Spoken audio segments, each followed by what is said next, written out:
సేవ చేయాలని నిజమైన సేవకుడిగా మన ముందుకు వచ్చారు శ్రీ నాదెండ్ల మనోహర్ గారు.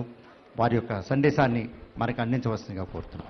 రైతు సోదరులందరికీ మనస్ఫూర్తిగా రాష్ట్ర ప్రభుత్వం తరఫున మీకు ముందుగా నమస్కారాలు. నమస్కారాలతో పాటు మిమ్మల్ని నేను కోరేది ప్రభుత్వం తరఫున క్షమించమని కూడా కోరుతున్నాను.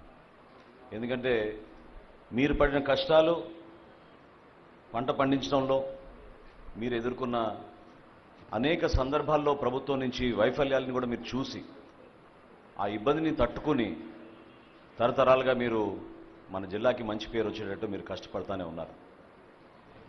గత ప్రభుత్వం రైతాంగాన్ని సంక్షోభంలో నెట్టేసింది.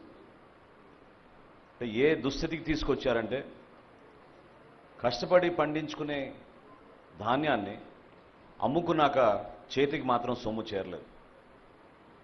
ప్రభుత్వం పైన ఒక భరోసాతో, ఒక నమ్మకంతో ప్రభుత్వం అనేక నిబంధనల్ని పాటించమని మీకు చెప్పినప్పుడు మీరు ఎక్కడ కూడా దాన్ని పొరపాటు చేయకుండా ప్రభుత్వ నిబంధనల మేరకే మీరు కష్టపడి పండించిన ధాన్యాన్ని తీసుకెళ్లి కొనుగోలు చేస్తుంటే అక్కడ కూడా అనేక సందర్భాల్లో మీరే చూశారు, మేము చూసాం ఏ విధంగా అక్రమాలు జరిగిపోయినాయో.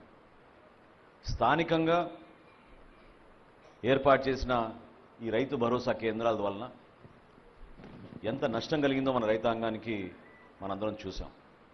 గతంలో కూడా అకాల వర్షాల వలన తడిచిపోయిన ధాన్యాన్ని కొనుగోలు చేయమని ఆ రోజున పవన్ కళ్యాణ్ గారు, చంద్రబాబు నాయుడు గారు ఈ ప్రాంతంలో పర్యటించినప్పుడు నిజంగానే ఇందాక బొలిశెట్టి శ్రీని గారు చెప్పినట్టు రైతులను ఎంత ఇబ్బంది పెట్టారో మేము కళ్ళారా చూసాం.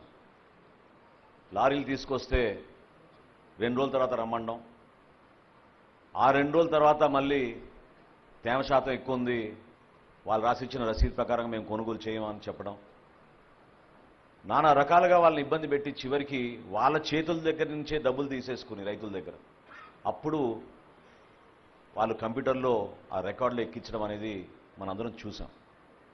ఈ వాస్తవాల గురించి మీ అందరిలో కూడా ఉన్న ఆవేదనే ప్రభుత్వంలో మేము ఏర్పాటు చేసిన తర్వాత మొట్టమొదటి రోజు అధికారులతో నేను సమీక్షించినప్పుడు నాకే ఒక విధంగా భయం వేసింది. ఎందుకంటే సివిల్ సప్లైస్ కార్పొరేషన్లో ప్రతి ఏటా మేము దాదాపు 20,000 కోట్ల రూపాయలు టర్నోవర్ చేస్తాం. గత 5 సంవత్సరాల్లో ఎంత ఆర్థికంగా నష్టం కలిగించారంటే ఈ కార్పొరేషన్కి 40,550 కోట్ల రూపాయల రుణాలు తీసుకున్నారు సివిల్ సప్లైస్ కార్పొరేషన్ నుంచి. ఏ విధంగా మనం రైతుల్ని ఆదుకోగలుగుతాం మాకు అర్థం కాలేదు.